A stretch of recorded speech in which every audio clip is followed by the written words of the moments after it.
از من کلی پرسیده بودین که این کار نیمه وقت رو چجوری پیدا میکنم. چیزی که باید در نظر بگیرید اینه که این کارا شغلی نیستن که مثلا بتونید خرج زندگیتون رو بده، چون معمولا یا پارت تایمن یا سیزنالن. یعنی چی؟ یعنی یه تایم کوتاهی شما اون کار انجام میدید و تموم میشه، حالا تا سال بعد یا مثلا تورنمنت بعدی. من خیلی اتفاقی این کارو پیدا کردم از طریق یکی از دوستان، ولی شیوه های متفاوتی هست. مثلا شما اگه توی دانشگاه حتی یا جاهای دیگه اگه میبینید کسایی هستن که لباس اینجوری پوشیدن، میتونید برید ازشون بپرسین که مثلا منیجرشون کیه و بعد برید صحبت کنید و بگید که اوکی من دانشجوام ولی مثلا اوکی ام که تو این ساعتا کار کنم. حالا یه سری هستن که قرارداد باهات میبندن، یه سری هستن قرارداد نمیخوان. اینم باید در نظر بگیرین با توجه به شرایط خودتون که اگه میتونید الان قرارداد ببندین یا نه. مثلا بهمون رسیدن افتاد.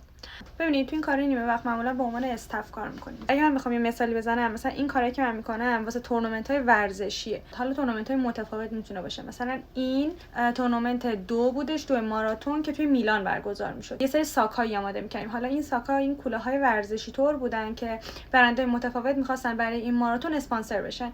بعد ما این محصولاتی که میدادن رو توی ساک‌های مختلف آماده می‌کردیم و یه روز، اون روزی که روز 2 ماراتون بود، به عنوان استاف لباس می‌پوشیدیم و حالا یه سری‌ها وظیفه‌های متفاوت داشتن. مثلا یه سری این ساک‌ها رو میدادن، یه سری مثلا میگفتن که اوکی راه از اینجا. این یکی که برای هایروکس 3 روز سر کار رفتیم. 2 روز اول کار رجیستریشن من داشتم، یعنی رجیستر می‌کردم ورزشکارایی که قبلا اسم نوشته بودن و ثبت نام کرده بودن برای این تورنمنت و حالا میومدن و ما با داکیومنتشون بررسی می‌کردیم حالا اطلاعات همه رو و حالا مثلا کارت حضور توی تورنمنت رو بهشون میدادیم. و اینا دیگه معمولا استافی که می‌بینید توی همایشا. و اون کاری هم که رفتم سینا آخر هفته گذشته انجام دادم برای تورنمنت دوچرخه سواری بود توی شهر سینا و دوباره ما 2 روزی که اونجا کار کردیم کار رجیستریشن داشتیم. همین دیگه. باز اگه راجع به سوال داشتین ازم بپرسین، راهنماییتون می‌کنم.